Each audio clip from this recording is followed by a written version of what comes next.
الحمد لله رب العالمين الرحمن الرحيم إله الأولين والآخرين وأصلي وأسلم وأبارك على نبينا محمد وعلى آله وأصحابه أجمعين.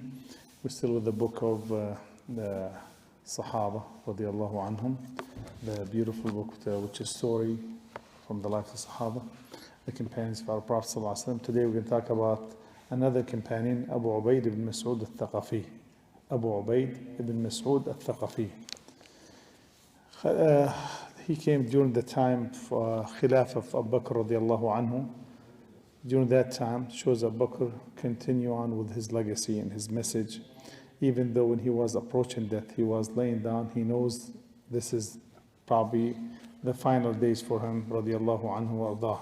And people visiting the Khalifa, they know the situation became severe and critical. And he, during that time, he called Umar. Abu Bakr called Umar radiallahu anhu, said, "Oh Umar, I think I will die today. I'm going to pass away today." He had feeling, subhanAllah, Abu Bakr. "If I die, immediately," he said, "you ask the people to fight the Persian." Immediately. They said, "Then ask the people, there's already army in there. The army is there. So make sure, call the people, encourage the people to send reinforcement to the army and the fight in the Persian there. And make sure nothing, do not let anything divert you away from your deen. Doesn't matter how huge the matter, meaning his death. Because it's a big thing for Abu Bakr to die. And so basically, get busy immediately. Don't wait. Whether I'm alive or die, or I think I'm dying tonight. But make sure to finish the burial and everything and move on with the mission." So subhanAllah, before the sunset, Abu Bakr radiallahu anhu, he passed away. And like they said shortly, he passed away within a few hours. And in the same night, he got buried. There they bury at any time, except of course, right before Maghrib, right before Dhuhr. This is prohibited. But before Dhuhr or before Maghrib. Besides this, you can bury. Before Dhuhr, before Maghrib, and all the way till after sunrise. Right? So now, so they buried him at night, and in the morning immediately Umar, he followed the mission or the order of Abu Bakr radiallahu anhu, said, he invited everyone, said, "Let's go, we have a big, huge battle against the Persian there, and let's move on." And the unfortunate thing, no one responded. No one, imagine. So the next day, Umar did the same thing. He said, "This is the mission we're going for." No one responded. The third day, he asked people, said, "We need some volunteers, we need some warriors, some soldiers." No one responded. The fourth day, look at this determination. Umar did not give up. He said, he came back, and he was like basically distressed, heavy-hearted. He wanted to finish the mission. He knows it's a big thing. Abu Bakr told him to do so, so it has to be something great and something should be done.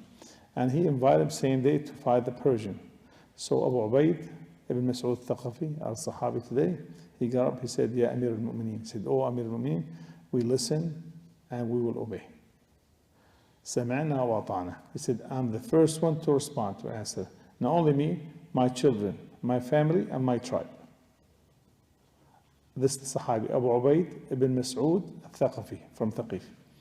SubhanAllah, you could see, like, SubhanAllah, the face of Umar lit up right away when he saw this, SubhanAllah, with joy. And became excited, got excited. Umar and everyone there, when they saw a man, his children, his brothers, his tribe, family, everyone there said, "Listen." So each probably people that's like going there, joined the army, left and right. So when the army gathered together,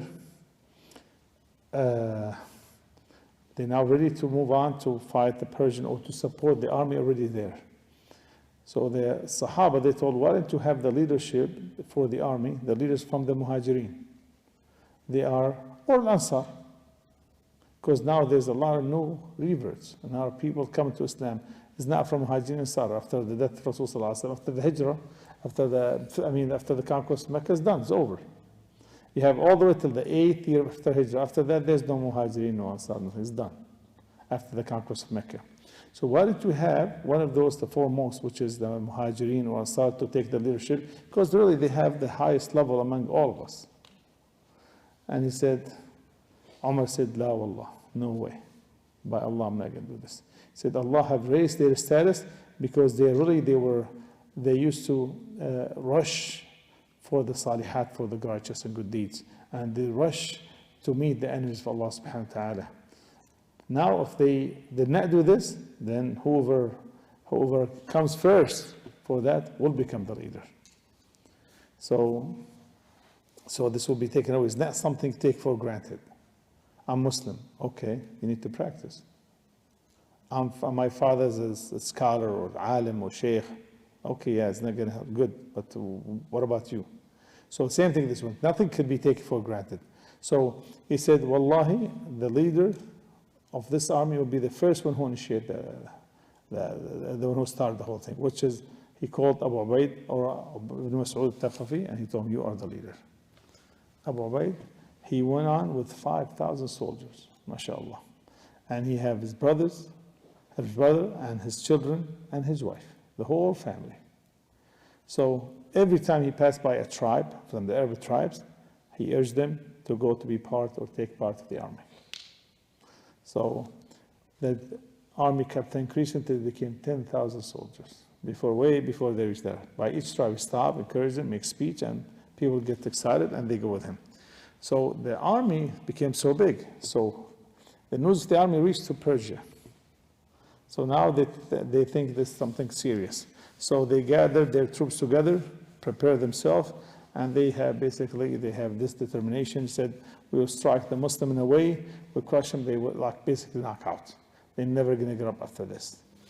And they gave the leadership, one of the most famous, or the greatest leader to them was at that time his name Jaban. And he made his assistant was named Mardan. So Jaban and Mardan, those are the leader and his assistant. And they met in an army in a place called Al-Namariq, which is close to, I think, Al-Kufa, from Iraq nowadays, call it Al-Namariq. So they met the two armies. There was a huge battle between the two, between the Persian and the Muslim, huge battle. So subhanAllah, the Muslim really in that battle, they struck them with, like they said, the exceptional bravery battle was for the Muslims, subhanAllah. And they said basically they have done shameful defeat to the Persian within no time. Till the point Jaban, the leader of the Persian, was hostage with the Muslim, was a war prisoner. And the other one, his name the other one, Mardan, also got hostage. So Mardan, whoever got him, they didn't know who's Jaban, they didn't know who's Mardan, he killed him. The Jaban, the leader, he said he knew the guy who have captured him didn't know who he is. You know, there's no YouTube, nobody knows who he is. So he said, listen, I'm an old man, leave me alone. Please, if you like, I will give you anything, just let me go, please. Look how, I was forced to come to the battle, the leader. So, I mean, Allah, I don't want to come to the battle. And so, okay, you know what? He said, you got my word, no one going to touch you, go ahead, you are free. Somehow we have hearts. So Jaban, when he left, kept on going. So some Muslims, they recognized him. They captured him again. Immediately. So they took him to where? To the leader, to Abu Ubayd ibn Mas'ud al-Thaqafi. Said, this is Jaban. This is the leader of the Persian army. And one of the soldiers gave him the peace. They told him, you're like, basically, no one can touch you. You have my word. So, but he didn't know who he is. They told Abu Ubayd. He said, Wallahi, I'm not going to harm him after one of the Muslim soldiers gave him his word. Go ahead, you are free. What if this could happen? Never. You get this point? So, subhanAllah. So, he said the Muslims like one body. If someone gave his word, we all have to honor it. Imagine. So the Persian soldiers, they surrendered themselves to the Muslims, and they gave the jizya, which is the task been given, and they said, whatever you want, we surrender ourselves, submit, and go on. So So when they came to Abu Ubayd, the Mas'ud al-Thaqafi, they gave him the Persian, they gave him food and drink and gifts and so on. He said, why are you doing this? I said, it's for you. He said, did you give each single soldier like this? He said, no, just inshallah tomorrow. I said, okay, take it out. They offered him a lot of food, gifts and so on. He said, did you gift each soldier like what you gifted me? He said, no, tomorrow inshallah we'll give it. So Abu Ubayd told him, take it out of here. And tomorrow, they told him, tomorrow brings for everyone. He said, no, well, then tomorrow bring me and everyone if you want to. But I'm not going to take something for me without my soldiers, subhanAllah. He said, then he shed some tears, started crying. He said, what a bad man. If I'm going to take this, I'll leave my soldiers, the one who came. They left their homes and their families and so on. And they came to fight for the sake of Allah. And I'm going to enjoy the victory by myself. He said, Wallahi, I'm not going to eat anything. I'm not going to take anything till each single one of them will take exactly the same. He said, Abu Ubayd, he got one of the things he had captured, which is the war booty, all right? He took one of them, some kind of date. It's like a fancy date. This date used to be in a farm, belonged to the cousin of the king, the Kisra. And his name, the date's name, they called An-Nirsiyan. Al-Nirsiyan, which is the cousin of the king, his name Nirsi. So he used to plant this kind of fancy date and no one allowed to eat it except for the king and his family. Right? And he gave the people who are in this close circle to him. No one allowed to. No one allowed to plant it even. You're not allowed. This is special for us. You cannot plant in your own farm. So then Abu Ubayd, he gave to each single soldier this kind of dates. And not only them, the farmers, the Persian farmers, the one who used to plant the date for him, he said, this is your share. You're the one who worked hard, not him. And he gave 1/5 for Bayt al-Mal to Umar radiallahu anhu. He said, look, O Umar, Ya Amir al-Mu'mineen, Allah have gave us something what Kisra and the leaders of the Persia, they used to eat from. And here, subhanAllah, and they used to eat it without and depriving their followers. I want to just say, Amir al-Mu'mineen, I want to show you what they have. So we be all grateful to Allah subhanahu wa ta'ala and left it there. So the defeat got all the way to Rustum. Rustum was the leader of the Persian, the most famous leader. We have talked about him last week. And he knew what happened to Bajan and the other one, Mirdan, and became like outraged, became so angry. And basically said, us, the greatest empire of that time, said, comes us to Arabs, homeless, shoesless, if you want to call it, barefooted, half naked, they're going to defeat the Persian. That's the way they took it. I mean, this took it for like pride. And so he gathered the small circle, or close circle to him. He said, who is the worst one? Who the one who hated the Arabs the most? To them was Arabs and Persian. They don't know that it's now become Muslims. It has nothing to do with the Arabs.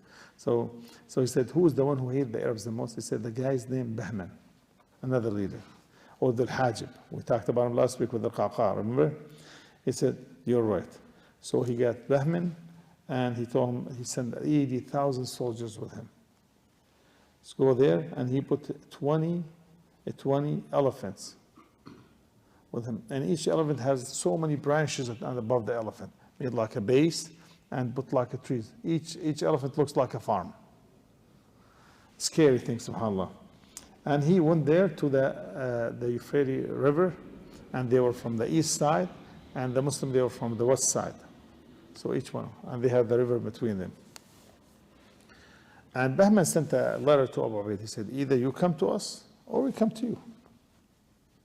We're not going to be from each bank. So we're going to fight. We're here to fight. So Abu Ubayd, he told his soldier, no, we're not going to let the Persian, more braver than us. We're not going to love the dunya, and they love the akhirah. We are going. So he told him, we are coming to you. And remember, we said to Arabs to swim, this is the biggest risk for them. No one knows how to swim. Till nowadays, probably. So they didn't know how to swim at that time. So it was all in desert. They didn't swim, just swim. This is the biggest risk they take. This is across the river like a freighter. This is a huge river. And they said, let's go. During the night, subhanAllah, Even his sister said, don't do that. He said, no, they're not going to be more brave than us. And he told his wife doing that, when he slept the night, she saw a dream. Abu Ubayd's wife saw a dream, ru'ya. Said a man came from heaven, from the sky, and he had like a jug or something, and his son drinking it. So he said, she told her husband drinks some out of it, and his brother and the 3 children. They all drink from the same glass. Right? And she told him the ru'ya, the dream. He said, told her Bushraki. So he gave the good news. She told him what? He said, we're all going to die as shaheed. He was happy, still on the stream. He told his people would start crying. Said, you have the good news. So what? She said, we're all going to die as shuhada tomorrow. SubhanAllah. So he knew this. He said, he made a speech before he crossed the river. He told, if I die, then my brother Hakam will be the leader, take the leadership. If my brother died, then will my son Wahab. If my son Wahab died, then his brother Malik. If Malik died, will be Jabr. If Jabr died, you take al-Muthanna. So he knows all the 5 gonna die. He went all the way till 6. Usually Prophet ﷺ, he did the 3 one time in the battle of Mu'tah, right? He did Ja'far ibn Talib, Abdullah ibn Rawaha, and who's the 3rd one? No? Ja'far, we said Ja'far. Ja'far and Abdullah ibn Rawaha, there's another one. Right, for you to think. So then he said, so this one, 6 people he assigned. Then he told them, he gave his command for the Muslimin to go on, cross the river, from one bank to the other bank. And right away, subhanAllah, the whole army, when they crossed the river, and after they built a bridge on top of it, so because an army is not going to be all swimming, built the bridge on top of it, made out of wood, whatever, and they went on to the other side. When they saw the army, they were shocked. The Muslims said, what is this?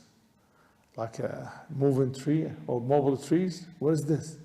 Because they couldn't see, because like each elephant has so much trees on top of it, they couldn't recognize what is that. Make it look like a tank. And those elephant trained. Remember the story of Abraham when he had brought the elephants to the Kaaba? They're very mean and strong, the elephants, subhanAllah. And they have some like bills. Each one of them has a bill like make a huge sound, scary sound. When they move, they make the sound like become like scary. So when they saw the horse like moving mountains, the horses of the Muslims, they get so scared. They panicked. The horses started turning away. They run away from what they seen, like a moving mountain, subhanAllah. So Abu Ubayd, he realized what he should do. He should, each elephant, he need to kill the elephants or kill the guy on top of it, the one who leading the elephant.